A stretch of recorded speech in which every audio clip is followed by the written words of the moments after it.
तो the eternal God king की story की शुरुआत एक धांसू फाइटिंग सीन से स्टार्ट की है, जहां पर हमारा हीरो किसी के अटैक को डॉज करते हुए आगे बढ़ रहा होता है। उसके पीछे एक ओल्ड मैन अपने हाथ से लाइट बीम अटैक्स को कर रहा होता है और हमारा हीरो उन अटैक्स को बहुत ही स्पीड से डॉज कर रहा होता है।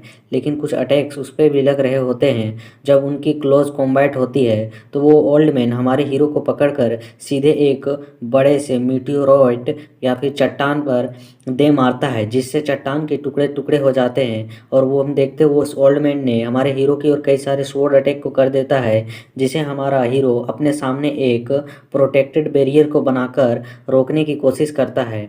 फिर इधर उधर देखते हुए वह देखने लगता है कि आखिर वो ओल्ड मैन अटैक करने वाला कहाँ गया, जिसका नाम रेगनल है। और हम देखते हैं रेगनल अपने प्लाम अटैक को हमारे हीरो के बैक साइड पर आकर चुपचाप कर देता है, जिसकी वजह से हमारा हीरो इंजर्ड हो जाता है। फिर वह ऊपर जाकर हमारे हीरो के छाती पर डायरेक्ट पाम अटैक को कर देता है, जिससे हम देखते हैं वह जाकर सीधे एक ग्रह पर एक स्पेस पर जाकर गिरता है, जिसकी वजह से उस स्पेस की ज़मीन भी क्रैक्स हो जाती हैं। और हम उस ओल्ड मैन को देखते हैं जो कि हमारे हीरो को देखते हुए कहता है, आखिर तुम कब तक मुझसे इसी तरह बचते रहोगे, मुझे उस टेक्निक को रिटर्न कर दो। हम देखते हैं हमारा हीरो कहता है कि मैं तुम्हें वो टेक्निक देने वाला नहीं हूँ, आखिर मैं तुमसे ज़रूर बदला लूँगा। फिर हम देखते हैं उस ओल्ड मैन को हाथ को, जो कि हमारे हीरो के मुंह पे जाता है और एक ब्लैक एरिया छा जाता है। उसके बाद फिर हमारा सीन शिफ्ट होता है और हमें नालंदा सिटी की नालंदा प्राइवेट कॉलेज को दिखाया जाता है, जिस कॉलेज के ऊपर आसमान का मौसम पूरी तरह से बदलने लगता है। और हम देखते हैं वहाँ पर पर्पल क्लाउड आने लगती हैं, बिजलियाँ कड़कने लगती हैं, हवाएं तेज हो जाती हैं। और फिर हम उसी के अंदर देखते हैं, उस कॉलेज के अंदर के कॉरिडोर एरिया को देखते हैं, जहाँ पर एक लड़की दौड़ते हुए आती है और खिड़की की साथ साइड पर देखकर कहती है, ये देखो आखिर बाहर का मौसम ना जाने क्यों इस तरह से बदला जा रहा है। फिर हमारा सीन हमारे क्लास के ओर शिफ्ट होता है, जहाँ पर हम देखते हैं कि हमारा हीरो उस बेंच पर अपने माथे को टिकाकर सोया हुआ होता है और हमारे हीरो का नाम सी हान है और हम हान इसे हान पुकारेंगे। और हम हान को देखते हैं जिससे वह बेंच पर सो रहा होता है और अचानक उसे मानो जैसे उसके बॉडी पर उसका रिकारनेशन हुआ हो और वो अचानक से झटके के साथ अपने बेंच को रगड़ते हुए उठ जाता है और चिल्लाकर कहता है, रेगनल मैं तुम्हें जिंदा नहीं छोड़ूंगा, कमीने गॉड मैं तुम्हें मार डालूंगा। फिर हम देखते हैं वह शांत हो जाता है और सामने के एरिया को देखता है, जो कि वह क्लासरूम में होता है। और वहाँ के सभी लोग उस पर हंसने लगते हैं और हंसते हुए कहते हैं, देखो इस पागल को, इस डैश बैग को, ये फिर से अपने उन्हीं खिलाई पुलाव वाले सपने देख रहा है। ना जाने ये क्या करता है जो इस तरह के सपने देखता है। मैंने तो ये भी सुना है कि उसने पेन लिया को भी एक लव लेटर लिखा है। ये तालाब का एक छोटा सा मेढक चला है उस तालाब के हंस को मनाने। फिर हम देखते हैं हमारे हीरो को, जो कि काफ़ी हैरान होता है और अगल बगल की एरिया को ध्यान से देख रहा होता है। फिर ब्लैक बोर्ड की ओर देखकर कहता है, ये क्या, ये तो कोई ब्लैक बोर्ड है, मैं तो किसी कॉलेज में हूँ। फिर वो अपने आप को एहसास करके कहता है, ये तो मैं उस टाइम पर आ चुका हूँ जब मैं अपने हाई स्कूल के सेकेंड ईयर में था। आखिर मैं क्या कहाँ पे आ चुका हूँ, क्या मेरा रिकारनेशन हुआ या फिर मैं टाइम ट्रेवल कर चुका हूँ, आखिर मैं समय से पीछे क्यों आ चुका हूँ। फिर वह हीरो हमारा हीरो एक घड़ी की ओर देखता है, जहाँ पर हम देखते हैं टाइमिंग होती है 12 बज रही होती है और 3 मार्च और 2025 होती है। अभी तक आई भी नहीं है 2025। फिर हमारा हीरो शौक होते हुए कहता है, आखिर मैं अपने समय के पीछे आ चुका हूँ, लगता है मुझे गॉड ने दोबारा कोई मौका दिया है। फिर वह सोचते हुए कहता है, इस समय का मतलब है कि 3 घंटे बाद इस वर्ल्ड में एक बड़ी चेंज होने वाली है। यह समय तो उसी समय का है जब हमारी पृथ्वी में ग्रेट चेंजेस आई थी और स्पिरिचुअल वर्ल्ड बना था, स्पिरिचुअल एनर्जी आई थी। ये कहकर हमारा हीरो उस टेबल से उठकर वहाँ से जाने लगता है। लेकिन तभी हम उस लड़की को देखते हैं जिसका नाम पेन लिया था और पेन लिया आकर उसे कहती है स्टॉप और हमारे हीरो को रोक देती है। ये सुनकर हमारा हीरो कहता है क्या बात है। फिर हम पेन लिया को देखते हैं जो आगे बढ़कर हमारे हीरो को देखकर उसके पैर के सामने एक लव लेटर को फेंकते हुए कहती है आखिर उसके सामने जाकर आखिर तुम्हारी हीरो हिम्मत कैसे हुई सिहान। आखिर ना तुम्हारे पास रुतबा है ना तुम्हारे पास पैसा है। आखिर तुम्हारी हिम्मत कैसे हुई मुझ जैसी लड़की को लव लेटर लिखने की। क्या तुम मेरे लायक भी हो। फिर हम देखते हैं वो लड़की इसी तरह से हमारे हीरो को खरी खोटी सुनाने लगती है। फिर हमारा हीरो अपने आप में थोड़ा सोचते हुए रुक कर कहता है कि क्या लव लेटर। फिर हमारा हीरो अपने बैक मेमोरीज को प्रीवियस लाइफ की मेमोरीज को याद करते हुए कहता है मुझे याद आया मेरी पिछले लाइफ में जब लियान ने अपने मतलब कि पेन लिया ने अपने बॉयफ्रेंड किंग के साथ मिलकर मुझे फंसाया था और मुझे काफ़ी टॉर्चर किया था और 2 सालों तक मुझसे पैसे वसूले थे। ये लगता है वही फिर से करना चाहती है। फिर हम देखते हैं हमारे हीरो को जो कि फुल एटीट्यूड में आकर उस लड़की की ओर उंगली कर कर कहता है पेन लिया आखिर तुम अपने आप को समझती क्या हो। तुमने अपने शकल को भी आईने में देखा है। मैं आखिर तुम जैसी लड़की को लव लेटर क्यों दूंगा जो कि 250 में बिकती हो किस कोरियन कॉलेज में। हम देखते हैं इस तरह की बेइज्जती को सुनकर लड़की बहुत ही हैरान हो जाती है और कहती है आखिर तुम किस तरह का मजाक कर रहे हो। तुम मेरे बारे में ऐसे कैसे बोल सकते हो। फिर वहाँ के लड़कों को हम देखते हैं बात करते हुए जो कहते हैं है भगवान क्या मैंने सही सुना। पेन लिया के बारे में इस तरह बोलने की उसकी हिम्मत कैसे हुई। क्या वह हमारा सिहान ही है या पहले से इतना कैसे बदल गया। इसमें इतनी हिम्मत कैसे आई। अगर इसका बॉयफ्रेंड ये बात सुन ले पेन लिया का तो ये तो काम से गया। फिर हम देखते हैं वहाँ पर उसके बॉयफ्रेंड की एंट्री होती है जो कि अपने पैरों को थाम कर खड़ा होते हुए सामने देखकर फुल एटीट्यूड में पोज दे रहा होता है। और हम देखते हैं पेन लिया को जो तुरंत जाकर अपने बॉयफ्रेंड के छाती से चिपक जाती है और रोते हुए कहती है किंग किंग प्लीज़ मेरे लिए सिहान को सबक सिखाओ। उसने मुझे अगली कहा उसने मेरे बारे में भला बुरा कहा। हम हमारे हीरो को देखते हैं जो उस लौंडे की ओर देखता है। हम उस लौंडे को देखते हैं जो कि किंग होता है और किंग अपने हाथों को चटकाते हुए आगे बढ़कर अपने डार्क एनर्जी को रिलीज करते हुए कहता है तुम्हारी हिम्मत कैसे हुई मेरी गर्लफ्रेंड के बारे में भला बुरा कहने के।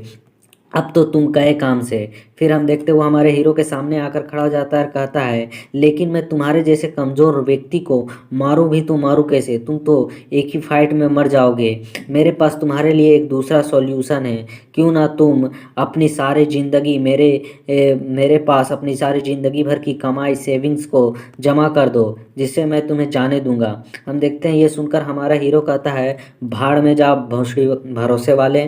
फिर हम देखते हैं वो हमारा किंग तुरंत हमारे हीरो को कलर से पकड़ लेता है हान को और कहता है तुम्हारी हिम्मत कैसी हुई ऐसी बोलने की।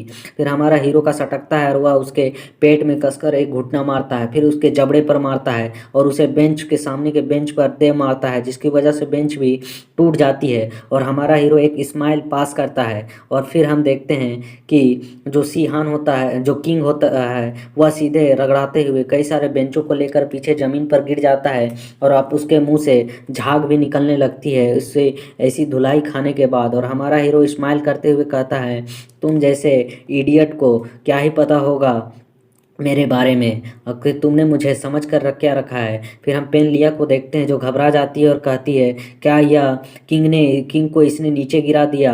आखिर ऐसा कैसे हो सकता है। वहाँ के पीछे का लड़का भी कहता है आखिर ये क्या हो रहा है। क्या ये सिहान है। आखिर ये इतना पावरफुल कब हुआ। हमारा हीरो उन्हें घूर कर एक बार देखता है उसके बाद अगल बगल के एरिया को देखता है और हम देखते हैं पूरी कैलाश खामोश हो जाती है और वह हटने लगती है पीछे। फिर हमारा हीरो उस टाइम वॉच की ओर देखता है और फिर वहाँ से तुरंत निकलने लगता है और जाते हुए कहता है मेरे पास अभी बहुत कम समय है मुझे यहाँ से चलना चाहिए। और हमारा हीरो वहाँ से बाहर निकलते हुए कहता है और तुम सब जैसों को कुचलने के लिए मेरे पास समय नहीं है। मैं पिछले लाइफ की तुलना में अभी बहुत कमज़ोर हूँ। मुझे अपने आप को पहले पावरफुल बनाना होगा। फिर हमारा हीरो दौड़ते हुए वहाँ से निकलने लगता है। उसके बाद हम हमारे हीरो को दौड़ते हुए जाते हुए देखते हैं और हम एक लड़की के हाथ को देखते हैं जो हमारे हीरो को कैप्चर कर रही होती है और वह कैप्चर करते हुए कहती है ये तो काफ़ी इंटरेस्टिंग है दिलचस्प है। और वह लड़की कहती है मुझे उम्मीद नहीं था कि हमारे कॉलेज में इस तरह का पावरफुल लड़का भी है। आखिर मुझे इसके बारे में पता क्यों नहीं। मैं मेरा ध्यान आखिर इस पर पहले क्यों नहीं गया। फिर हमें उस लड़की के बारे में बताया जाता है। ये लड़की मतलब हमारे हीरो सीहान के क्लास की लीडर है। फिर हम हमारे हीरो को देखते हैं जो अपनी फ़ोन को देख रहा होता है और अपने फ़ोन में एक फ़ोन में एक न्यू नंबर को देखकर कह रहा होता है, मतलब कि उसके लिए ओल्ड नंबर है, लेकिन लाइफ में मैं इस नंबर से काफ़ी फेमिलियर नहीं हो पाया था, मतलब कि अपना नहीं बना पाया था। फिर हम देखते हैं हमारा हीरो उस नंबर पे डायल कर देता है और डायल कर कर हेलो उस फ़ोन को अपने काँपते हुए उठाता है और कहता है, हेलो लूवो लूवो। फिर हम देखते हैं फिर हम किंग बेई हाई स्कूल की लाइब्रेरी को देखते हैं, जिसके अंदर एक लड़की होती है जो कि वो हमारे हीरो के फ़ोन को उठाई होती है और कहती है, कौन बोल रहा है, मैं और तुम मेरे बचपन के नेम को कैसे जानते हो। हम देखते हैं ये सुनकर हमारा हीरो कहता है, लुओ मैं तुमसे बहुत ही इम्पोर्टेंट बात कहना चाहता हूँ, मेरी बात को ध्यान से सुनो। हालांकि मैं जो कहूँगा वो तुम्हें एक अनबिलीवेबल बात लगेगी, लेकिन मुझ पर प्लीज़ विश्वास करो, बिलीव करो। मैं तुम्हें किसी भी तरह से धोखा नहीं देना चाहता, मैं तुम्हें किसी तरह से नुकसान नहीं पहुंचाना चाहता। हमारा हीरो घड़ी को देखते हुए कहता है, मेरी बात सुनो, हमारे पास 2 घंटे से भी कम समय बचा है और इस वर्ल्ड में एक ग्रेट चेंज सीरीज आने वाली है। इसमें बहुत बड़ी बदलाव होने वाली है। हमारी जो अर्थ है वह कई गुना, सैकड़ों गुना बड़ी हो जाएगी और इसमें कई सारी घटनाएं होगी। तुम तुरंत उस एरिए को छोड़कर अपने सामने के फुई माउंटेन के करीब किबाओ टेम्पल में आ जाओ। अभी अभी हमारे वर्ल्ड में स्पिरिचुअल एनर्जी चेंजिंग होने वाली है, इसकी फर्स्ट स्टेज स्टार्ट होने वाली है और प्लीज़ मुझ पर विश्वास करो, मैं तुम्हें धोखा नहीं दूंगा। मैं तुम्हारा रिलेटिव हूँ, मैं तुम्हारा मतलब कि एक तरह से डेस्टिनेट हूँ, मतलब कि नीति हूँ, मतलब कि उसको कहते हैं जो मैं तुमसे मिलने वाला हूँ, मैं तुम्हारे भाग्य में हूँ। फिर हमारा सीन उस गर्ल की ओर से ध्यान जाता है और वो गर्ल अपने फ़ोन को देखकर कहती है, आखिर ये व्यक्ति है कौन, लेकिन ये किस तरह की बातें कर रहा है। एक ग्रेट चेंज, वो भी इस वर्ल्ड में, पहले इससे सैकड़ों गुना बड़ी हो जाएगी ये दुनिया, उसका मतलब क्या था। फिर हम देखते हैं उस गर्ल को जो कि अपनी छाती पर अपने हाथ को रखकर कहती है, लेकिन ना जाने वो पर्सन मुझे अपना जैसा क्यों लगा, मुझे उसकी बात मानने की इच्छा क्यों हो रही है। और हम देखते हैं वो उस कॉल को काट देती है और कहती है कि किबाऊ माउंटेन यहाँ से केवल 1 घंटे की ड्राइविंग रास्ते पर पड़ेगी। फिर हम देखते हैं उस गर्ल को जो कि उठकर वहाँ से जाने लगती है और आगे बढ़ते हुए कहती है कि वैसे भी अब मेरे पास कुछ करने को नहीं है, मैं वहाँ पर ज़रूर जा सकती हूँ। हमारा सीन हमारे हीरो पर शिफ्ट होता है और हमारा हीरो उस फ़ोन कॉल को रखते हुए कहता है कि लुओ मेरे लिए सबसे इम्पोर्टेंट पर्सन है, वह है जिसने मेरे पिछले जीवन में मेरी बहुत मदद की थी। वह स्वयं एक इमोर्टल बनी थी अपने दम पर। और हमारा हीरो कहता है कि मेरे प्रीवियस लाइफ में जब मैं स्पिरिचुअल एनर्जी के फर्स्ट लेवल पर था, मैं उसी वक्त मर जाता, लेकिन लाओ ने मेरी काफ़ी मदद की थी। उसने मुझे इमोर्टल पाथ पर चलने में मेरी बहुत ही मदद की, लेकिन वह सफल नहीं हो सका क्योंकि एक खतरनाक जगह पर ट्रेजर हंटिंग के दौरान मुझे बचाने की कोशिश में उसकी मृत्यु हो गई। फिर हमारा हीरो फुल जुनून में अपने पॉकेट में अपने उस फोन को रखते हुए कहता है सामने देखकर, लुओ मेरा इंतज़ार करो, मैं तुम्हें इस बार चोट पहुंचने नहीं दूंगा। उसके बाद हम देखते हैं हीरो के हायाबुसा को देखते हैं, जिस पर हमारा हीरो जा रहा होता है और कहता है, अगर मैं गलत नहीं हूँ तो नालंदा सिटी में जो सबसे स्ट्रॉन्ग स्पिरिचुअल एनर्जी वाला स्थान है वो हंसन पार्क होना चाहिए। मुझे वहीं पर जाना होगा। वह एक एशियंट हाउस के सामने है और वो एशियंट हाउस एक माउंटेन के तलहटी में, मतलब कि माउंटेन के नीचे वाली एरिया में है। मुझे वहीं पर तुरंत पहुंचना होगा। और हमारे हीरो एक फ्लावर को याद करते हुए कहता है कि जो एक बार वहाँ पर 9 लीफ लोटस खिला था वह बहुत ही काम का है। अगर वह मुझे मिल जाए तो मैं निश्चित रूप से ही स्पिरिचुअल एनर्जी को कंडेंस कर पाऊंगा और इमोर्टल पाथ पर अपने फर्स्ट स्टेप को ले पाऊंगा। और हमारा हीरो एक प्रीवियस समय को याद करते हुए कहता है, और मैंने जहाँ पर लाओ को भेजा है वह जगह बहुत ही मिस्टीरियस है। मैंने पिछले लाइफ में देखा था कि वहाँ पर कई सारी स्पिरिचुअल एनर्जी निकली थी और उस जगह पर एक ऐसा ट्रेजर निकला था जिसके चलते दो फैमिलियों के बीच में काफ़ी सारा खून खराबा हो गया, अनगिनत कल्टीवेटर्स मारे गए थे। फिर हम देखते हैं हमारा हीरो अपने हाईबूसा में फुल रफ्तार में वहाँ से जा रहा होता है और वह एक ओल्ड मैन के बिल्कुल करीब से निकलता है। और हम देखते हैं हमारा वो ओल्ड मैन बहुत ही कस के चिल्लाकर हमारे हीरो पर कहता है, हे यंग मैन, आखिर तुम ये क्या कर रहे हो? क्या तुम फिर से पुनर्जन्म लेना चाहते हो? इतने जल्दी चस जाओगे? फिर हम देखते हैं हमारा सीन शिफ्ट होता है। हम एक माउंटेन के एरिया को देखते हैं जिसके ऊपर से काफ़ी पर्पल कलर की क्यूआई एनर्जी निकल रही होती है। और हम उस एशियंट हाउस को देखते हैं जहाँ पर कुछ लोग बात करते रहे होते हैं। आवाज़ें आ रही होती हैं कि मिस्टर लियांग ने हमसे यहाँ एक सुरक्षा के लिए अपने सुरक्षा के लिए खड़ा किया है। मुझे आश्चर्य है कि क्या वह इस बार उस लड़की को पटा पाएंगे। मुझे यकीन नहीं है कि वो लड़की इतनी सुंदर है। फिर हम देखते हैं हमें हंसन पार्क का सीन दिखाया जाता है और फिर हमारा हीरो वहां पहुंच जाता है जहां पर कई लोग बैठे हुए होते हैं। और हमारा हीरो कहता है, आखिरकार मैं आ ही गया। वहां के लोग का बात करने लगते हैं, बात करना बंद करो, यहाँ पर एक आदमी आ रहा है।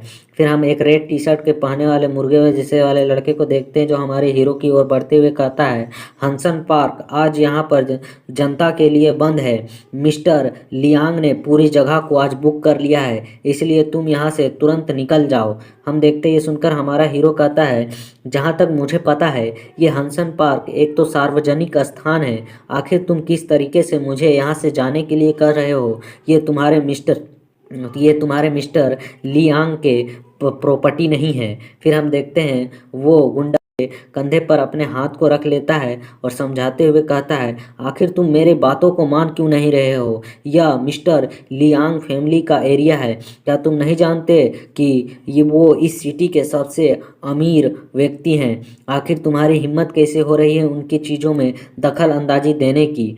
और हम देखते हैं उस गुंडे को जो कि हमारे हीरो के कॉलर को भी पकड़ लेता है और कहता है, अगर तुम अपनी जवानी बचाना चाहते हो तो तुरंत यहाँ से चले जाओ। हम देखते ये सारा मोमेंट देखकर हमारे हीरो को गुस्सा आ रहा होता है और वो उसे घूरे जा रहा होता है। फिर हमारा हीरो अचानक अपने फाइटिंग सीन को चालू करता है और उसके हाथ को पकड़कर सीधे मोड़ देता है और जिसकी वजह से हम देखते हैं उस गुंडे को दर्द होने लगती है और वह अपने घुटनों के बल नीचे बैठ जाता है, कहने लगता है, मेरी आर्म, मेरी हाथ टूट गई। फिर हम दूसरे गुंडों को देखते हैं जो कि कहते हैं, चलो एक साथ जाकर उसे पकड़ते हैं और पीटते हैं। हम देखते हैं हमारे हीरो को जो कि मुस्कुराते हुए उस गुंडे की ओर देखता है और वो गुंडा अपने पंच को लेकर हमारे हीरो की ओर बढ़ता है, लेकिन हमारे हीरो का पंच सीधे जाकर उस गुंडे के ठुड्डी पर लगती है और वो सीधे पीछे जाकर गिरता है। फिर हम दूसरे गुंडे को देखते हैं जो आगे बढ़ रहा होता है, जिसे हमारा हीरो पकड़कर उसके फेस को पकड़कर सीधे जमीन पर धड़ाम से मार देता है। फिर हम दूसरे गुंडे को देखते हैं जो कि अपने हाथ में एक रॉड को लेकर हमारे हीरो को मारने के लिए पीछे की ओर से बढ़ता है। हमारा हीरो उसे एक खतरनाक तरीके से देखकर तुरंत एक किक मारता है कस के, जिसकी वजह से उसके नाक से ब्लड निकलता है और वो गुंडा भी धराशायी हो जाता है जमीन पर। और हमारा हीरो कहता है कि अभी तक मैंने अपनी स्पिरिचुअल एनर्जी को अवेक नहीं किया है, वरना मैं तो तुम जैसे लोगों को यहाँ पर 2 सेकेंड में राख बनाकर रख देता। और हम देखते हैं ये कहकर हमारा हीरो आगे बढ़ने लगता है और आगे की ओर की सीन हमें दिखाई जाती है जो कि बहुत ही ब्यूटीफुल, बहुत ही खूबसूरत होती है। हमें एक छोटा सा पहाड़ दिखाया जाता है जो इसके ऊपर एक ऑरेंज कलर की क्यूआई एनर्जी इकट्ठा हो रही होती है और वहाँ पे झरने भी बह रहे होते हैं। वो सीन बहुत ही मस्त, सुहाना, एकदम मस्त पार्क वाला सीन होता है जहाँ पर मैं जाना चाहूँगा किसी के साथ। लेकिन अपने नसीब में फ़िलहाल नहीं है। इसी के साथ ये एपिसोड यहाँ पर खत्म। के शुरुआत में हमें उसी ब्यूटीफुल माउंटेन को दिखाया जाता है जिसकी ओर देखकर हमारे अपने मन में कह रहा होता है कि यह वही प्लेस है जो मेरे प्रीवियस लाइफ में सबसे पहले स्पिरिचुअल एनर्जी से रिकवर हुआ था, और इसी जगह पर Holi treasure, Holi herb 9 leaf lotus को पाया गया था, इसी पहाड़ी पर दिखा था। फिर हमारा हीरो अपने फ़ोन की ओर देखता है और हम देखते हैं वहाँ पे 14:52 हो रहे होते हैं, और वो कहता है अपने मन में कि मेरे पास लगभग 10 मिनट समय बचे हुए हैं उस लोटस फ्लावर को अपियर होने में। फिर वहाँ कुछ लोगों की कदमों की आहट को हम देखते हैं जो उसकी ओर आ रहे होते हैं, और वो कह रहे होते हैं कि वो रहा, उससे जाकर देख लीजिए मिस्टर सर, आखिर उसी ने ये सब कुछ किया है। फिर हम देखते हैं उसकी ओर हमारा हीरो मुड़कर देखता है उन आहटों को सुनकर, उन आवाज़ों को सुनकर। फिर हम देखते हैं कि वहाँ पर मिस्टर कंचन पहुँच चुका होता है जिसका पूरा नाम ली आंग कंचन होता है, लियांग कंचन होता है। और वो कहता है कि तुम्हारी हिम्मत कैसे हुई यहाँ पर आकर मेरे लड़कों को डिस्टर्ब करने की और उन्हें पीटने की? क्या तुम्हारा दिमाग खराब है? क्या तुम्हारा स्क्रू ढीला है जो तुमने ऐसा किया? फिर हमारा हीरो उसकी ओर देखकर अपने मन में कहता है कि तो जैसे मैंने प्रीवियस लाइफ में इस लियांग कंचन के बारे में सुना हुआ है कि यह बहुत ही स्ट्रोंग, अपने समय का इमोर्टल बना और इसने कई सारे योगदान भी दिए हैं, क्या वो ऐसा हो सकता है? और हमारा हीरो कहता है 9 लीफ लोटस को इसी ने प्रीवियस लाइफ में खोजा था और अपने आप को कल्टीवेट किया था। फिर हम उसी कंचन को देखते हैं जो हमारे हीरो के सामने जाकर कहता है तुम वही हो जिसने मेरे आदमियों को पीटा, जवाब दो। वह हमारे हीरो के छाती पर टिंच कर रहा होता है। फिर हमारा हीरो उसे बड़ी गौर से देख रहा होता है जिसे देखकर उसे समझ में नहीं आता। फिर हमारा हीरो उसके फेस को पकड़कर इधर उधर हिलाते हुए कहता है कि लेकिन बाद में यह लियांग कंचन नालंदा सिटी को बचाते हुए और वहाँ के एनिमी मतलब कि विदेशी एनिमियों से फाइट करते हुए मारा गया, और वहाँ उसके मरने की वजह से कई लोग नाराज़ भी थे, उदास भी थे और रो भी रहे थे। लेकिन यह एक कमाल का ग्रेट हीरो बना था अपने प्रीवियस लाइफ में। फिर हमारा हीरो उसकी ओर देखकर कहता है कि क्या तुम सच में लियांग कंचन हो? लेकिन तुम तो पिछले लाइफ में काफ़ी अच्छे थे, ना कि अमीर एक बिगड़ा हुआ गुंडा।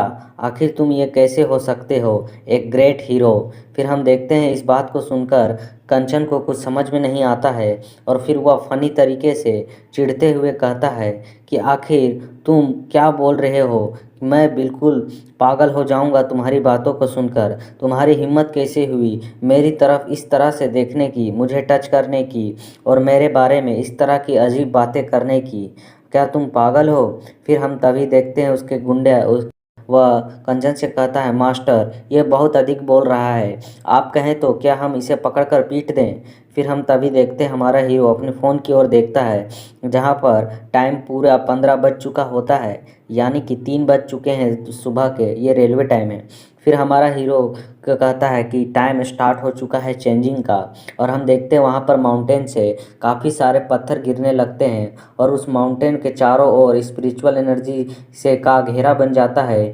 बादल वो पिंक कलर की हो जाती है और थंडर चमकने लगती है। फिर हमारा हीरो बहुत ही खुश होते हुए उस माउंटेन की ओर देखने लगता है और कहता है अब चेंजिंग स्टार्ट हो चुकी है। फिर हम देखते हैं वहाँ पर पूरी तरह से तबाही मच जाती है, अलग अलग सिटी की हमें सीन दिखाए जाते हैं, और हमारा हीरो कहता है कि जो प्रीवियस लाइफ है, मेरे प्रीवियस लाइफ में ये फर्स्ट वेव जो स्पिरिचुअल एनर्जी की है ये करीब आधे महीने तक चली थी। इस दौरान कई सारे उथल पुथल, लोग इधर उधर हो गए, कई सारे लोग मारे गए, सारी जगह बर्बाद हो गई। जो किस्मत वाले लोग थे केवल वही बच पाए, और हम बहुत सारे इसी तरह के ड्रैगन्स को देख रहे होते हैं जो तबाही मचा रहे होते हैं। और फिर हमारा हीरो कहता है कि अब इस जगह पर काफ़ी सारे चीज़ें बदलने वाली हैं, हम देखते हैं कि वहाँ पर कंचन के साथी उस बिल्डिंग को देखकर कहने लगते हैं, यहाँ की एरिया तो डिस्ट्रॉय हो रही है, यहाँ सब कुछ टूट फूट रहा है। और वे बचाओ बचाओ कर कर वहाँ से भागने लगते हैं। और कंचन हमारे हीरो की ओर देख रहा होता है और हमारा हीरो शांति से वहाँ खड़ा होता है उस माउंटेन के सामने और कुछ भी नहीं कर रहा होता है। फिर अपने हाथ में हमारा हीरो स्पिरिचुअल एनर्जी को महसूस करके कहता है, चलो ये लगभग स्टार्ट ही हो चुकी है चेंजिंग। फिर हमारा हीरो कहता है कि बहुत कम संख्या वाले भाग्यशाली लोग ही होंगे जो इस जगह पर बच पाएंगे, इस समय पर अपने आप को इमोर्टल पाथ पर ले जा पाएंगे। और कई जगह पर कई सारे हर्ब्स अपीयर होंगे और जिसे कुछ भाग्यशाली वाले लोग ही पा पाएंगे। और फिर हम देखते हैं कंचन को, जो कि हमारे हीरो को कह रहा होता है, क्या तुम मूर्ख हो? तुम यहाँ से हिल क्यों नहीं रहे? तुम यहाँ से जा क्यों नहीं रहे? तुम जल्दी यहाँ से भागो, नहीं तो तुम मारे जाओगे इस भूकंप पे। फिर हम देखते हैं हमारा हीरो उसके हाथ को झटक देता है और वहाँ से तुरंत जंप लगाकर चट्टानों पे चट्टान चढ़कर उस माउंटेन की चढ़ाई करना स्टार्ट कर देता है। और उसे देखकर कंचन बहुत ही हैरान हो रहा होता है और कहता है, कंचन कि आखिर ये क्या कर रहा है? क्या ये मरना चाहता है उन चट्टानों के बीच में आकर? और हम देखते हैं हमारे हीरो को, जो कि उस माउंटेन पर चढ़ाई कर रहा होता है और कंचन अपने उस माउंटेन के ऊपर के सीन को देखता है और बहुत ही घबरा जाता है। और हमें वहाँ पर एक ड्रैगन की परछाई दिखाई जाती है, जहाँ पर उस माउंटेन के ऊपर एक ड्रैगन अपीयर हो चुका होता है। और उसे देखकर कंचन कहता है, आखिर ये हो क्या रहा है? यहाँ पे आखिर चल क्या रहा है? और हमारा हीरो उस जगह पर उस माउंटेन के टॉप पर पहुंच जाता है और उस माउंटेन के टॉप पर पहुंचकर सामने देखते हुए कहता है, आखिरकार मुझे मौका मिल ही गया यहाँ पर आने का। और फिर हमारा हीरो उस 9 लोटस फ्लावर की ओर पहुंच जाता है और हम देखते हैं 9 लोटस फ्लावर को, जो कि काफ़ी चमक रही होती है। और उसे देखकर हमारा हीरो उसके सामने बैठ जाता है और कहता है, जैसा कि मुझे याद है, जब स्पिरिचुअल एनर्जी पूरी तरह से 9 लोटस फ्लावर में अपीयर हो जाती है तो वह यह लोटस खिल जाता है और इसके मदद से मैं नालंदा सिटी में सबसे स्ट्रॉन्ग बन जाऊंगा। इसके वजह से मैं अपने इमोर्टल पाथ पर अपने फर्स्ट स्टेप को ले पाऊंगा। और हम देखते हैं हमारा हीरो उस स्पिरिचुअल हर्ब को उठा लेता है, उसे उखाड़ लेता है और आगे बढ़ते हुए कहता है कि मुझे इसे इसके बाद इस सिटी के कोर एरिया में जाके जिंगसी केनिया पर जाना होगा, जहाँ पर इससे भी अच्छे ट्रेजर रखे हुए हैं और वहाँ पर काफ़ी सारे ट्रेजर अपीयर होंगे। फिर तभी हम देखते हैं हमारे हीरो के बॉडी के अंदर एक कोर एरिया को दिखाया जाता है, एक पिल जैसे एरिया को दिखाया जाता है। फिर उसे पता नहीं अचानक क्या होता है कि उसके बॉडी से काफ़ी सारे स्पिरिचुअल एनर्जी निकलती है और अचानक उसके बॉडी में काफ़ी सारे बाहर की क्यूआई एनर्जी उसके बॉडी के अंदर जाने लगती है। और जिसे महसूस कर कर हमारा हीरो तुरंत शांति से बैठकर अपने बॉडी को चेक करने के लिए चला जाता है और कहता है, आखिर क्या चल रहा है? मैं अभी तक अपनी इमोर्टल कल्टीवेशन को स्टार्ट भी नहीं किया है, मतलब कि अवेक नहीं किया है, और मेरी बॉडी में इस तरह की चेंजेस क्यों आ रही हैं? मेरे होली अमृत एरिया में आखिर क्या चल रहा है, यानी कि कोर एरिया में क्या चल रहा है? मुझे अपने बॉडी के अंदर जाकर जांच करनी होगी। फिर हमारा हीरो अपने बॉडी के अंदर झांक कर देखता है, जहां पर हमें एक फ्लैग जैसे एरिया को, मतलब एक फ्लैग जैसी चीज़ को दिखाया जाता है, जिसे देखकर हमारा हीरो काफ़ी खुश होता है और कहता है, क्या ये वही है जिसे मैं सोच रहा हूँ? ये तो वही है जो कि मेरे बॉडी के साथ यहाँ पर रिकारनेट हो गई है, जिसे वो ओल्ड डॉग, ओल्ड गॉड खोज रहा था। आखिरकार ये इंचैंटमेंट टेक्निक मेरे साथ रिकारनेट हुई है। भगवान भी, गॉड भी आज मेरे साथ है, मुझे ऐसा ही लगता है। रेगनल, तुम्हें ये बिल्कुल भी उम्मीद नहीं होगी कि यह ऐसे मेरे साथ होगा, और इसके हेल्प से मैं बहुत ही जल्दी अपने आप को स्ट्रॉन्ग बना पाऊँगा और जनरल एम्परर स्तर के दायरे से तुरंत ब्रेक थ्रू कर पाऊँगा और ये पुनर्जन्म मेरे लिए बहुत ही ग्रेट चांस है जिसकी हेल्प से मैं तुम्हें अंत तक मारूंगा और तुम्हारे उस थ्रोन एरिया से तुम्हें उखाड़ कर बीक दूंगा। फिर हम देखते हैं हमारे हीरो को जो कि शांति से बैठकर अपने आप को कल्टीवेट करने लगता है, अपने आप को अवेक करने लगता है और हमारे हीरो के अंदर हम कई सारे स्पिरिचुअल एनर्जी को एब्जॉर्ब करते हुए देखते हैं। और हमारा कहता है हीरो जो ये इंचैंटमेंट चार्ट टेक्निक है ये बहुत ही अमेजिंग है। मैं इसके हेल्प से बहुत जल्द ही अपने आप को स्ट्रॉन्ग बना पाऊंगा और स्पिरिचुअल एनर्जी को एब्जॉर्ब भी कर पाऊंगा। और जो प्रीवियस ईयर में मेरे प्रीवियस लाइफ में जिन लोगों ने सबसे पहले अपने आप को अवेक किया था वे बहुत ही स्ट्रॉन्ग थे और उन्हें अवेक होने में कम से कम 3 दिन लगे थे, लेकिन मैं इस लाइफ में सबसे पहला व्यक्ति हूँ जो सबसे पहले अवेक हुआ है। फिर हमारा हीरो का ध्यान एक फ्रूट की ओर जाता है जिसकी एनर्जी को महसूस कर कर उन फ्रूट की ओर हमारा हीरो देखते हुए कहता है आखिर ये क्या है, ये 3 फलों से इतना स्ट्रॉन्ग क्यूआई एनर्जी क्यों निकल रहा है। फिर हमारा हीरो उन फ्रूट में से एक फ्रूट को तोड़कर अपने हाथ में ले लेता है और उसे ध्यान से देखते हुए कहता है अगर मैं गलत नहीं हूँ तो ये ज़रूर एक होली टियर की फ्रूट है और इसे मैं इसलिए पहचान पाया क्योंकि मेरे पास इंचैनमेंट टेक्निक मौजूद है। वो नहीं होता तो मेरा तो ध्यान भी इस फ्रूट की ओर नहीं जाता। फिर हमारा हीरो उन तीनों फ्रूट को तोड़कर अपने पास रख लेता है, कहता है मैं इनकी मदद से तुरंत अपने आप को स्ट्रॉन्ग बना पाऊँगा। ये फ्रूट्स तो ऑप्सीसी फ्रूट हैं जो कि बहुत ही होली टियर के ट्रेजर के समान हैं और इनके लिए तो कई सारे कल्टीवेटर्स भी लड़ जाते हैं। फिर हम देखते हैं वहाँ पर कंचन को जो कि उस माउंटेन की चढ़ाई कर कर वहाँ पर पहुँच चुका होता है और उस माउंटेन पर चक्कर अपने आप को पोंछते हुए अपने पसीने को पोंछते हुए कहता है आखिर यहाँ पर चल क्या रहा है। अभी आसमान पे मैंने एक ड्रैगन को अपीयर होते हुए देखा। आखिर इस वर्ल्ड में हो क्या रहा है और तुम इस माउंटेन में कर क्या रहे हो। कंचन हमारे हीरो के सामने जाता है और हमारा हीरो तुरंत उस 9 लीफ लोटस फ्लावर को उस कंचन के छाती पर चिपकाते हुए कहता है कि ये 9 लीफ लोटस तुम्हारे लिए है, तुम इसे जल्द ही कल्टीवेट करो और अपने आप को इमोर्टल पाथ की ओर ले जाओ क्योंकि ये दुनिया बहुत ही जल्द बदलने वाली है। फिर हम देखते हैं कंचन उस लोटस को पकड़ लेता है और हमारा हीरो अपने मन में कहता है मैंने इस लोटस को उसके असली मालिक के पास पहुंचा दिया है क्योंकि कंचन कोई बुरा व्यक्ति नहीं है। अब मुझे इस लोटस की ज़रूरत नहीं है क्योंकि मेरे पास जो फ्रूट है ये काफ़ी महंगा और काफ़ी अच्छा और एक ट्रेजर एक होली टियर की फ्रूट है।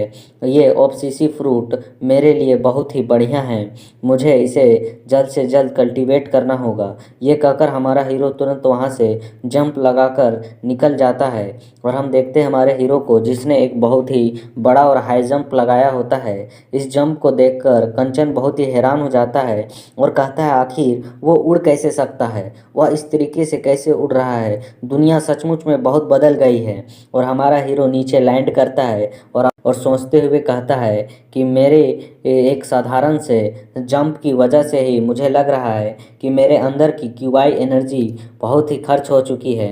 मुझे जल्द से जल्द इस ऑप्सीसी फ्रूट को एब्जॉर्ब करने के लिए एक सही एक प्लेस को खोजना होगा जिससे मेरी एनर्जी काफ़ी ज़्यादा रिकवर हो जाएगी और बढ़ जाएगी, जिसके बाद मुझे चिंता करने की कोई ज़रूरत नहीं है। ये कहकर हमारा हीरो वहाँ से निकल जाता है और इसी के साथ हम एपिसोड के शुरुआत में हमें एक घर का सीन दिखाया जाता है जो कि एक किराए का घर है और उस घर के अंदर हमारा हीरो उन ऑप्सीसी फ्रूट्स को एब्जॉर्ब कर रहा होता है और अपने मन में कहता है कि जो मेरे पास इंचैनमेंट चैप्टर्स हैं उसके मदद से मैंने अपने आप को इमोर्टल पाथ में अवेक कर लिया है। इसके मदद से मैं अवेक तो हुआ हूँ लेकिन मेरी कल्टीवेशन लेवल नहीं बढ़ी है, उसमें सुधार नहीं हुई है। उसके लिए मुझे इन ऑब्सेसिव फ्रूट्स को एब्जॉर्ब करने की आवश्यकता है क्योंकि इसके अंदर काफ़ी ज़्यादा स्पिरिचुअल एनर्जी है जिसकी हेल्प से मैं अपने फाउंडेशन स्टेज को ठीक से कल्टीवेट कर पाऊँगा।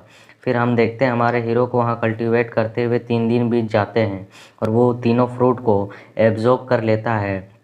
और हमारा हीरो खड़ा होकर अपने हाथ में क्यूआई एनर्जी को इकट्ठा करके कहता है, आखिरकार मैंने 3 दिनों की मेहनत से इस ऑब्सेसिव फ्रूट को एब्जॉर्ब कर लिया है, जिसकी मदद से मैं फाउंडेशन लेवल के मिडिल लेवल पर पहुंच चुका हूं, जो कि मेरे शुरुआती दौर पर काफ़ी अच्छे हैं। फिर हमारा हीरो उस हाउस से निकलते हुए कहता है कि मुझे कुछ स्कूल में काम है, मुझे वहाँ से भी निकलना होगा उस काम को करके। फिर हमारा हीरो वहाँ से निकलते हुए कहता है कि जिंगसी कैनियन मुझे जाना होगा, उस प्लेस पर उसी पर एशियन ट्रेजर्स और भी मिलने वाली है मुझे। फिर हमें स्कूल का सीन दिखाया जाता है, जिसके अंदर हमारा हीरो रास्ते पर चल रहा होता है और कुछ लोगों की बातों को सुनता है, जो बातें कर रहे होते हैं कि वे कहते हैं, मैंने सुना है कि इस पृथ्वी पर बहुत बड़ी संकट आने वाली है। जो पावरफुल कॉन्टिनेंट्स हैं, जो पावरफुल देश हैं, वे अपने साथ कुछ न्यू चीज़ों को करने के बारे में सोच रहे हैं। इस वर्ल्ड में ग्रेट चेंजेस होने की बात, वे तबाही मचाने वाले हैं। और इसके साथ मैंने इतना भी सुना है कि ये जो स्पिरिचुअल एनर्जी के दौरान कई लोग इमोर्टल बन चुके हैं, वे बहुत ही क्रेज़ी हो चुके हैं और पावरफुल भी हो चुके हैं। लेकिन मैंने सुना है कि हमारे स्कूल में कुछ लोगों ने कुछ अजीब फल खाएं और वे भी इमोर्टल पाथ पर अपने आप को ले जा पाए हैं। और इसी तरह की बातों को सुनते हुए हमारा हीरो आगे बढ़ रहा होता है। तभी हमारे हीरो के सामने अचानक किंग आ जाता है और कहता है कि मैंने तुम्हें पिछले कुछ दिनों से देखा नहीं, मुझे लगता है कि तुम डरकर यहाँ से भाग गए थे, लेकिन आखिरकार तुम मिल ही गए। मुझे उम्मीद नहीं था कि तुम वापस यहाँ आने की हिम्मत करोगे। हम देखते हैं, सुनकर हमारा हीरो हैरान होता है और कहता है, किंग आखिर तुम यहाँ क्या कर रहे हो, भाड़ में जाओ। फिर हम देखते हैं इस बात को सुनकर वहाँ के बाकी लड़के बात करने लगते हैं कि इसका एटीट्यूड तो अभी भी कम नहीं हुआ है, यह तो अभी भी स्ट्रॉन्ग बनने का दिखावा कर रहा है, जबकि किंग ने फलों को भी खाया है, कुछ स्पिरिचुअल फ्रूट्स को भी खाया है, जिसकी वजह से वह काफ़ी स्ट्रॉन्ग हो चुका है। किंग कहता है, तुमको लगता है अगर तुम कुछ मार्शल आर्ट ट्रिक्स को सीख लो तो तुम बहुत स्ट्रॉन्ग हो जाओगे। मैं तुम्हें बताता हूँ कि एक स्ट्रॉन्ग मैन क्या होता है। और वो अपने हाथ को एक बीस्ट हैंड में ट्रांसफॉर्म कर लेता है और आगे बढ़ते हुए अटैक करते हुए कहता है कि भाड़ में जाओ और जल्दी मुझसे माफ़ी मांगो, वरना तुम असली पावर को देखोगे। हम देखते हैं किंग ने इतना कहा ही होता है कि हमारे हीरो का एक कस के पंच किंग के थोबड़े पर लगता है, जिससे किंग सीधे पीछे झाड़ियों में जाकर गिरता है। और हमारा हीरो अपने हाथ को सहलाते हुए कहता है कि मुझे फालतू में ही पंचेस करने पड़ रहे हैं इन गधों पर। और हम देखते हैं पेनलिया को, जो काफ़ी डर चुकी होती है, और पेनलिया कहती है कि किंग को उसने केवल एक मुक्के में ही पीछे फेंक दिया, आखिर ये कैसे हो सकता है। मैंने भी स्पिरिचुअल फ्रूट्स को खाया है, मैं इसे इतनी आसानी से जाने नहीं दूंगी। और वो भी अपने आप को ट्रांसफॉर्म कर लेती है और एक डीमन टाइप से बन जाती है और हमारे हीरो पर अटैक करने के लिए बढ़ती है और कहती है, मुझे बिलीव नहीं है कि तुम हमें दोनों को हरा दोगे। फिर हमारा हीरो हंसता है और एक कस के पंच पेनलिया के पेट पर मारता है, जिसकी वजह से पेनलिया सीधे पीछे जाकर स्कूल के दीवार पर टकराती है और वहाँ क्रैक्स आ जाते हैं।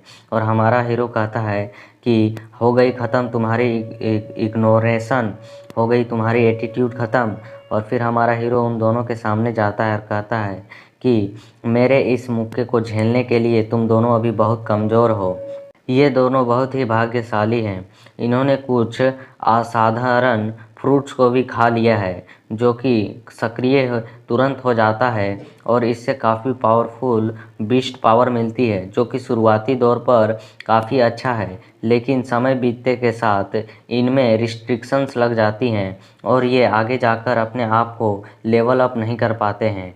और हमारा हीरो कहता है कि मेरे प्रीवियस लाइफ में एक ऐसी ही व्यक्ति ने असाधारण फ्रूट्स को खा लिया था, जिसकी वजह से वह सिर्फ बेड लक को ही फैलाता था, जहाँ जाता वह अपने साथ बेड लक दे के जाता था, जिसकी वजह से उससे सभी लोग दूर भागते थे।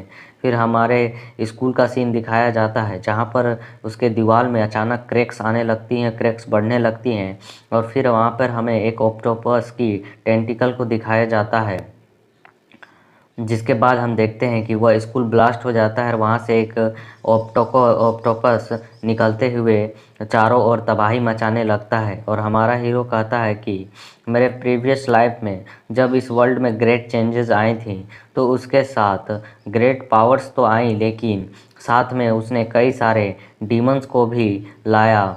और मुझे जहाँ तक याद है, मेरे प्रीवियस लाइफ में इस ऑक्टोपस ने हमारे स्कूल में आकर कई सारे हज़ारों बच्चों को मार डाला था। फिर हम उस ऑक्टोपस को देखते हैं जो कि कस के दहाड़ मार रहा होता है, चारों ओर तबाही मचा रहा होता है और सभी बच्चे इस तबाही को देखकर वहाँ से भागने लगते हैं और वे कहने लगते हैं, रन रन, यहाँ से जल्दी निकलो। अरे बाप रे, आखिरकार ये बला है क्या? आखिर ये आई कहाँ से? फिर हम एक बच्चे को देखते हैं जो कि उसी स्कूल के सामने होता है और वहाँ पर खड़े खड़े रो रहा होता है और कह रहा होता है, मॉम मॉम, आखिरकार आप कहाँ हैं? मुझे बचाएं। और हम तभी देखते हैं उस बच्चे की ओर उस ऑक्टोपस का ध्यान जाता है और वो ऑक्टोपस तुरंत अपने टेंटिकल को उस बच्चे की ओर अटैक करने के लिए भेज देता है, जिसे देखकर हमारा हीरो तुरंत उसे बचाने के लिए आगे बढ़ता है और कहता है, अब मैं यहाँ पर हूँ, इसलिए तुम किसी को चोट पहुँचा नहीं सकते हो। तभी हमारे हीरो के साथ साथ हमारे क्लास लीडर को देखते हैं जो भी दौड़ते हुए उस बच्चे को बचाने के लिए जा रही होती है, जिसकी ओर हमारे हीरो का ध्यान जाता है और हमारा हीरो रुक जाता है और हमारी क्लास लीडर तुरंत उस बच्चे को वहाँ से डॉज करके बचा लेती है और साइड में आकर खड़ी हो जाती है और कहती है कि ये बहुत ही करीब था। फिर हम वहाँ पर पेनलिया और किंग को देखते हैं जो कि हमारी क्लास लीडर को देखकर हैरान होते हैं और वो उस ऑक्टोपस की वजह से डरे हुए होते हैं। और हमारी क्लास लीडर कहती है कि डरो नहीं, डरने की ज़रूरत नहीं है, मैं यहाँ पर आ चुकी हूँ, मैं तुम लोगों को चोट पहुँचाने नहीं दूँगी, उस मॉन्स्टर को मैं तुम्हारी प्रोटेक्शन करूँगी। फिर ये बात सुनकर हम देखते हैं पेनलिया बहुत खुश हो जाती है और अपने हाथों को जोड़कर कहती है कि हमारी क्लास लीडर तो बहुत ही कमाल की है, मुझे उम्मीद नहीं था कि वह इतनी स्ट्रोंग है और वो अकेले एक मॉन्स्टर से भी फाइट कर सकती हैं। और फिर पेनलिया एक ख़राब सा शक्ल बनाकर हमारे हीरो की ओर देखकर कहती है कि हाँ, और कुछ ऐसे भी लोग हैं जो कि वो बस बच्ची को बचाने के नाम पर बगल में खड़े रहते हैं और कुछ करते भी नहीं हैं, उन लोगों के विपरीत जो कि बच्चे को बचाने के लिए अपनी जान भी हथेली पर लगा देते हैं। उसके बाद हम देखते हैं हमारा हीरो इन बातों को सुनकर इग्नोर करता है और क्लास लीडर वहाँ से आगे जाने लगती है और उसे जाते हुए देखकर पेनलिया और किंग कह रहे होते हैं, अब से हम हमारे क्लास लीडर को फॉलो करेंगे। और हम देखते हैं हमारी क्लास लीडर आगे बढ़ते हुए कहती है कि हान, इस छोटी सी लड़की को तुम संभालो, तब तक मैं उस मॉन्स्टर से, डीमन से निपटती हूँ। और फिर क्लास लीडर कहती है, अब तुम तीनों मुझे फॉलो करोगे और मेरे लिए काम करोगे, मैं तुम लोगों की रक्षा करूँगी, प्रोटेक्शन करूँगी और तुम्हें कल्टीवेट करने के लिए काफ़ी सारे रिसोर्सेज को भी प्रोवाइड कराऊँगी। हम देखते हैं ये बात सुनकर हमारे हीरो को बहुत अजीब लगता है और वो अपनी ओर उंगली करके कहता है कि क्या तुम हमारी प्रोटेक्शन करोगी? और पेनलिया और किंग कहते हैं, यस लीडर, हम आपको आज से फॉलो करेंगे। और फिर हमारा हीरो अपने मन में कहता है कि क्या मैं तुम जैसी छोटी सी बच्ची से अपने आप को प्रोटेक्ट करवाऊँगा जो कि काफ़ी स्ट्रॉन्ग है और काफ़ी मज़बूत है, वो भी तुम जैसी बच्ची के पीछे बचेगा? फिर हमारा हीरो ये कहकर अपनी सांस को छोड़ देता है और उसके बाद फिर हम हमारी क्लास लीडर को देखते हैं जो अपने हाथ में एक स्वॉर्ड का पेयर करते हुए कहती है कि ये मॉन्स्टर लेवल 2 का मॉन्स्टर है जो कि अभी अभी लेवल 2 पर पहुंचा है। जहां तक मेरी उम्मीद है, मुझे इस अपने ब्लेड की पावर्स को इस पे ज़रूर टेस्ट करना चाहिए, चेक करना चाहिए कि मेरी ब्लेड्स की पावर कितनी स्ट्रॉन्ग है। और ये कहकर हमारी क्लास लीडर जंप लगाकर उस मॉन्स्टर की ओर चली जाती है उड़ते हुए। और इसे उड़ते हुए देखकर पेनलिया और किंग कह रहे होते हैं कि ये तो बहुत ही इमेजिंग है, हमारी क्लास लीडर तो उड़ भी सकती हैं और उनकी कल्टीवेशन बहुत अधिक होगी और हमें इन्हें ज़रूर ही फॉलो करना चाहिए, जिससे हमें भविष्य में प्रॉफिट होगा। इस क्लास लीडर को फाइट करते हुए हमारा हीरो और वो बच्ची देख रही होती हैं और कहते हैं कि ऐसा लगता है कि हमारी क्लास लीडर लू पिछले कई हिडन फैमिलियों से है जो कि एशियंट फैमिली है, ये पहले से ही कल्टीवेट ज़रूर करती होगी और ये बहुत ही स्ट्रॉन्ग लग रही है, क्या उसकी कोई हिडन पहचान भी हो सकती है? फिर हम देखते हैं कि हमारा हीरो उस बच्ची को सहलाते हुए कहता है कि छोटी लिटिल सिस्टर, चलो अब हम इस जगह से चलते हैं, यह जगह बहुत ही खतरनाक है तुम्हारे लिए। और हम देखते हैं उस बच्ची को जो कि रोते हुए कहती है, वो यंग लेडी अभी भी उस मॉन्स्टर से फाइट कर रही है, क्या वो हार जाएगी? क्या वह इस मॉन्स्टर को डिफीट कर पाएगी? हम देखते हैं ये सुनकर हमारा हीरो कहता है कि तुम चिंता मत करो, वह बहुत ही स्ट्रॉन्ग है, वह आसानी से इस मॉन्स्टर से निपट लेगी। चलो अब हम यहाँ से चलते हैं। और हमारा हीरो आगे बढ़ते हुए मन में कहता है कि मेरे प्रीवियस लाइफ में आने की वजह से लगता है काफ़ी सारी चीज़ें बदल चुकी हैं। मेरे प्रीवियस लाइफ में ये हमारी क्लास लीडर लू यहाँ पर आकर किसी तरह से भी हेल्प नहीं की थी, लेकिन वह यहाँ पर आकर काफ़ी सारे लोगों को बचा रही है, काफ़ी सारे लोगों को बचा रही है और उन्हें प्रोटेक्ट भी कर रही है। मुझे जल्द ही करना होगा, अपने आप को स्ट्रॉन्ग बनाना होगा। हमारी क्लास लीडर बहुत ही स्पीड से उन टेंटिकल से डॉज करते हुए बचकर आगे बढ़ रही होती है और उन टेंटिकल को बीच से काट रही होती है अपने स्वॉर्ड के हेल्प से, और उन टेंटिकल्स के ऊपर रन करते हुए उस ऑक्टोपस के पास जा रही होती है और साथ में उन टेंटिकल्स को काटते भी जा रही होती है और बहुत ही मेहनत से उस मॉन्स्टर को मारने में लगी हुई होती है। इसके बाद हम देखते हैं कि हमारी क्लास लीडर जंप लगाकर दूसरे टेंटिकल के पास जाकर उस पूरे ही टेंटिकल को ही उस मॉन्स्टर के टेंटिकल को काट देती है एक बड़े से स्वॉर्ड अटैक के साथ। और फिर हमारी क्लास लीडर कहती है कि ये मॉन्स्टर काफ़ी स्ट्रॉन्ग है और उसके सामने हवा में ही उड़ने लगती है और वो उस मॉन्स्टर को मार देती है।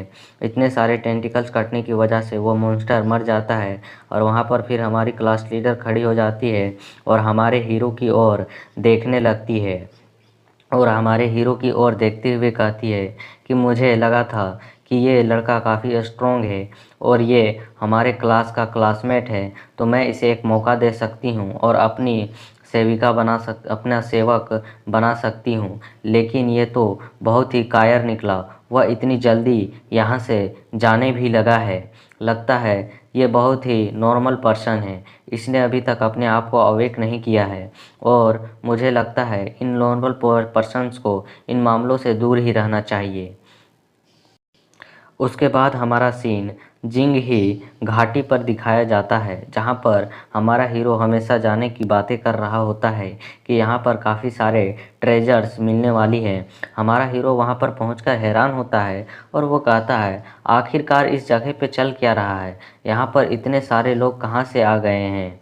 और हम देखते हैं उस जगह पर काफ़ी सारे लोग, काफ़ी सारे वॉरियर्स, काफ़ी सारे कल्टीवेटर्स इकट्ठा होते हैं और उन्हें देखकर हमारा हीरो कहता है, मुझे याद है मेरे प्रीवियस लाइफ में यहाँ पर केवल 2 फैमिली के लोग थे जिन्होंने यहाँ के ट्रेजर्स को हासिल करने के लिए काफ़ी ज़्यादा फाइट की थी।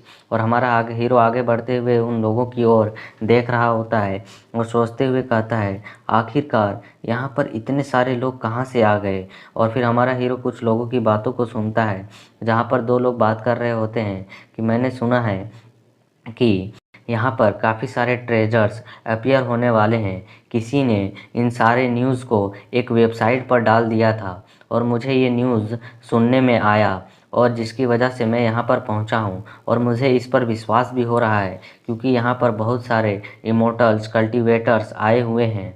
और कोई कहता है कि अगर इस बार मैं यहाँ पर ट्रेजर्स को हासिल कर लूँ और अपने आप को एक कल्टीवेटर बना लूँ, तो इसके बाद मेरी गर्लफ्रेंड की मॉम मुझे इग्नोर नहीं करेगी और मैं अपनी गर्लफ्रेंड से आसानी से शादी कर पाऊँगा। फिर हम वहाँ पर कंचन को देखते हैं जो कि भीड़ में से बीच से निकलकर हमारे हीरो को देखकर काफ़ी खुश हो जाता है और खुश होते हुए कहता है कि गॉड, आप यहाँ पर आए हुए हैं, मुझे तो ये विश्वास ही नहीं हो रहा है। और हम देखते हैं कि कंचन आगे बढ़कर हमारे हीरो के हाथ को पकड़कर कहता है कि मैं बिलीव नहीं कर सकता हूँ कि हम दोनों अगेन दोबारा मिल गए। मैं सच में बहुत ही खुश हूँ लॉर्ड, मतलब कि गॉड। फिर हम देखते हैं ये बात सुनकर हमारा हीरो उसके हाथ को छोड़ाते हुए कहता है कि कंचन, क्या तुमने उस 9 लीफ लोटस को एब्जॉर्ब कर लिया? ये सुनकर हम देखते हैं कंचन अपनी ओर इशारा करते हुए कहता है, हाँ मैंने उस 9 लीफ लोटस को कब के अब्जॉर्ब कर लिया और मैंने अपने आप को अवेक भी कर लिया है। अब मैं इमोर्टल पाथ पर हूँ और मुझे अब कल्टीवेट करना है और मैं स्पिरिचुअल मतलब कि अर्थ एंड हेवन की एनर्जी को भी एब्जॉर्ब कर सकता हूँ। और वो अपने माथे पर हाथ रख कर ये सब कुछ कर रहा होता है। उसके बाद हम देखते हैं कि हमें 9 लीफ लोटस फ्लावर दिखाई जाती है और कंचन कहता है कि आपने मुझे जो ये 9 लीफ लोटस दी थी उसकी कीमत कम से कम $100 मिलियन है, लेकिन आपने मुझे वो इतनी आसानी से दे दी। चाहे मेरे पास $100 मिलियन ही क्यों ना हो, लेकिन फिर भी उस तरह की चीज़ें आसानी से नहीं मिलती हैं। फिर हमारा कंचन बहुत ही चमकती हुई आंखों से हमारे हीरो की ओर देखते हुए कहता है कि लेकिन आपने मुझे वो 9 लीफ लोटस हार तुरंत दे दिया। आप सच में बहुत ही अमेजिंग है। मैं आपका सदा आभारी रहूँगा। ये सुनकर हमारा हीरो बहुत हैरान होता है और उसे रोकते हुए कहता है कि स्टॉप, मुझे पहले ये वो लोग गॉड कहना बंद करो और मेरा नाम सी हान है, तुम मुझे हान बोल सकते हो। और हम देखते हैं हमारा हीरो कहता है, मुझे बताओ आखिरकार यहाँ पे चल क्या रहा है। ये सुनकर कंचन अपनी एक उंगली को ऊपर उठाते हुए कहता है कि मुझे यहाँ तक ये पता चला है कि इस जगह पर एक काफ़ी अच्छा ट्रेजर अपीयर होने वाला है और इस बात को किसी गुप्त व्यक्ति ने, किसी हिडन व्यक्ति ने एक वेबसाइट पर हिडन तरीके से डाल दिया कि इस जगह पर एक काफ़ी अच्छा ट्रेजर अपीयर होने वाला है, जिसकी वजह से यहाँ पर इतने सारे लोग आए हुए हैं। फिर हम देखते हैं ये बात सुनकर हमारा हीरो कहता है कि क्या कोई गुमनाम व्यक्ति यानी कि कोई हिडन व्यक्ति इस इंफॉर्मेशन को लीक किया है, लेकिन वो खुद आकर यहाँ पर उस ट्रेजर को तो ले सकता था, लेकिन उसने ऐसा क्यों किया। तो इन्हीं बातों को सोचने लगता है और कहता है कि मेरे प्रीवियस लाइफ से काफ़ी चीज़ें बदल रही हैं। यहाँ पर केवल 2 फैमिलियों को होना चाहिए था और उन्हें ही फाइट करना चाहिए था, लेकिन यहाँ चल क्या रहा है। फिर हम देखते हैं कि वह हम कंचन किसी और बड़े ध्यान से देखने लगता है और फिर उस ओर हमारा हीरो भी देखता है और हम देखते हैं कि भीड़ में बातें होने लगती हैं कि ये तो छिपे हुए यानी कि हिडन फैमिली के कल्टीवेटर्स हैं और वो लड़की लू है जो कि हमारी क्लास लीडर है। और उसके बारे में बताया जाता है कि ये हिडन फैमिली की यंग लेडी है। और हम एक सफ़ेद बालों वाले व्यक्ति को भी देखते हैं और जिसके बारे में बताया जाता है यहाँ पर तो फैंग फैमिली भी है, जो कि फैंग फैमिली का उत्तराधिकारी यानी कि यंग लीडर है, वो यहाँ पर आ चुका है। फिर हम आज देखते हैं ये सब कुछ बातों को सुनकर कंचन हमारे हीरो की ओर मुड़ता है और हमारे हीरो से कहता है कि हे ब्रदर हान, मुझे लगता है कि आज हमें कुछ मिलने वाला नहीं है, क्योंकि यहाँ पर लू फैमिली और फेंग फैमिली दोनों फैमिलियाँ यहाँ मौजूद हैं और ये दोनों काफ़ी स्ट्रॉन्ग और हिडन फैमिलियों में आती हैं। और हम हमारे क्लास लीडर को देखते हैं और जिसके बारे में बताया जाता है कि वे काफ़ी पावरफुल हैं और हमारा उन लोगों के मुकाबला नहीं हो सकता है। वह नालंदा सिटी में सबसे पावरफुल फैमिलियों में से 2 फैमिलियां हैं और ये साबित भी उन्होंने किया है।